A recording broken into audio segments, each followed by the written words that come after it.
guys, welcome back to my YouTube channel. This is your very own Riza. So today I'm gonna be telling you all about normalization. So I thought of making this video but थोड़ा बाद में. But since I got a request, so obviously I have to make this. So let's go and let's see what normalization actually is. को बहुत एक simple language में समझाने वाली हूँ, बहुत flowery language नहीं use करने वाली हूँ. So don't judge me on the language part, okay, because मैं आपके लिए ऐसी लैंग्वेज यूज़ करूँगी ताकि आपको बहुत क्विकली समझ आ जाए क्या मैं बताना चाह रही हूँ. ओके, सो गाइस, क्या होता है ना, हम CUET शिफ्ट में पेपर देते हैं, मतलब सबका पेपर एक दिन नहीं होता है. And obviously it's not possible कि 2 लाख बच्चों का एक पेपर एक दिन हो पाए. It's not possible, right. So क्या होगा, आप लोग शिफ्ट में डिवाइडेड होगे. ठीक है, क्या होगा, सपोज ये आपका फ्रेंड है, इसका नाम है A और ये आप हो, आपका नाम है B.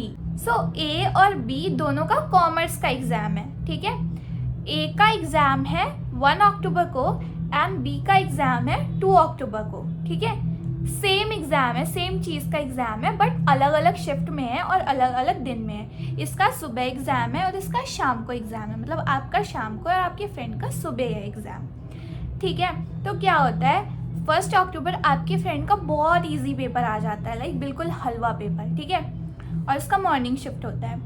और वैसे ही आप 2 अक्टूबर वाले हो और आपका बहुत टफ पेपर आ जाता है, वो भी इवनिंग वाली शिफ्ट में. आपको इतना वेट करने के बाद आपका टफ पेपर दे देते हैं वो. तो आप लड़ने पे आ जाओगे कि ये तो इनजस्टिस हुई. एक तो उसका तुमने सुबह सुबह पेपर ले लिया, वो भी इतना ईजी, और मेरा इतना टफ पेपर लिया, वो भी शाम को मुझे बुला के. हुई ना ये इनजस्टिस. तो इस इनजस्टिस को कवर करने के लिए नॉर्मलाइजेशन करता है NTA.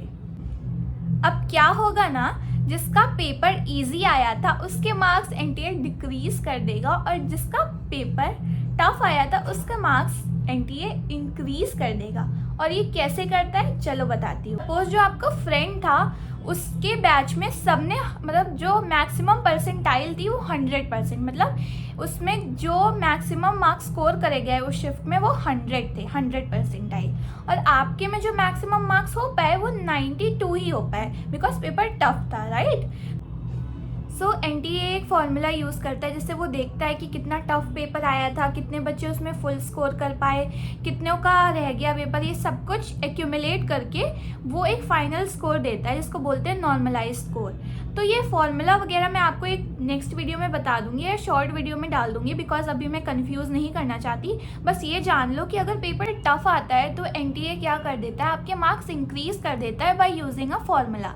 वेयर एज अगर आपका पेपर ईजी आ जाता है तो NTA के मार्क्स डिक्रीज कर देता है यूजिंग द सेम फॉर्मूला. तो सिंपली आप बस ये समझ लो, ये नॉर्मलाइजेशन होता है. और आपने ये सुना होगा, सब यही बोलते हैं कि नॉर्मलाइजेशन से मेरे मार्क्स कम हो गए. तो आपको यही लगता होगा कि नॉर्मलाइजेशन का मतलब मार्क्स कम हो जाना, और NTA अपने आप बस मार्क्स कम कर देता है, राइट. तो मोस्ट ऑफ द केसेस में ये होता है, और मोस्ट ऑफ द केसेस में ये भी होता है कि मार्क्स इंक्रीज हो जाते हैं बिकॉज आपने टफ शिफ्ट में पेपर दिया था. बट क्या होता है ना, अगर आपके मार्क्स बढ़ गए तो आप शहर में नहीं गाओगे कि मेरा मार्क्स बढ़ गया, है ना, कि मैं तो 95 का करके आया था लेकिन मेरा मार्क्स 97 हो गया. तो आप ये नहीं गाओगे, राइट. लेकिन आपके मार्क्स अगर 92 से 91 हो जाते हैं ना, तो आपको बहुत ज़्यादा बुरा लगता है, एंड वो आप हर जगह गा देते हो कि मेरा मार्क्स डिक्रीज़ हो गया. तो यही चीज़ होती है, इसलिए आपको ये ज़्यादा सुनने को मिलता है कि नॉर्मलाइजेशन से मेरे मार्क्स कम हो गए. सो आप एक माइंड में नोशन बना लेते हो कि नॉर्मलाइजेशन से मार्क्स कम ही होता है.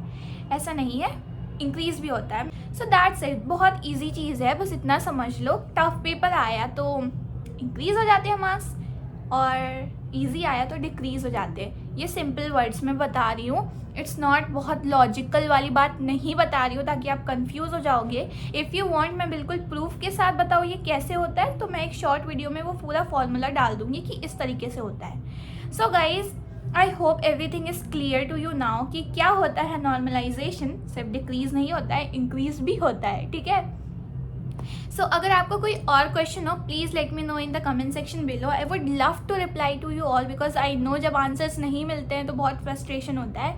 सो इट्स बेटर कि मैं आपको आंसर कर दूँ. सो आई होप आपको थोड़ी हेल्प हो गई हो इससे. अगर अभी भी समझ नहीं आ रहा ना, don't worry, I will tell you again with formula if you want. Okay, so bye guys, take care and peace out.